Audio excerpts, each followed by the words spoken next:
Hey everybody, this is Joe. Thank you for watching my Giga Texas construction update video. I would like to thank all of my Patreons for your outstanding support and encouragement. It really does help me make these videos possible.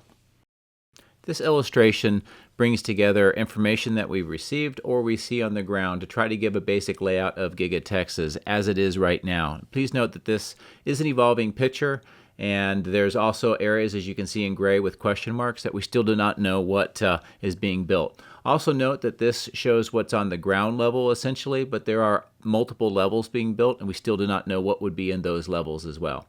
So hopefully this just gives you a good orientation of what you'll be seeing as we fly the drone. Another extremely busy day around the site, so here's where we're going to be visiting with the drone. Fortunately, the weather cooperated today. It was cold, but otherwise the wind and visibility was excellent. That is not what's going to be happening tomorrow. It looks like 1 to 2 inches of rain, possibly freezing rain, maybe even some snow on the ground. However, it only will last a day, then it should be nice after that. Going to the north old batch plant, we see some more electronic equipment deliveries underneath that carport area, and we see some Evapco cooling tower parts, part of the HVAC system for the factory.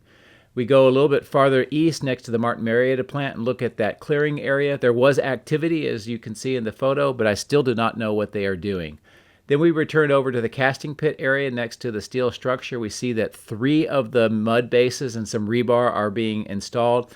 Still waiting to see if there's going to be 4 or 5 on each bank. That'll tell us the total of the number of casting machines.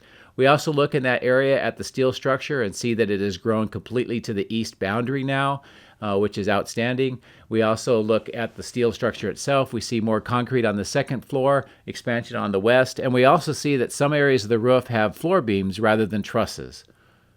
Then we can move over to the small steel structure, which is no longer small. It's actually growing both vertically and to the south, and it has 4 floors now. Then we go look at some of the footings that are being put in at the south, and they continue to be expanded, and more rebar squares for the footings are being made. We also go and look at the storage area of the concrete parts, and we see several of them that have angled parts, and this will be for the angled part of the roof pretty soon in this structure. And we see this concrete structure around the isolation pit, and you can see where those angled pieces will go.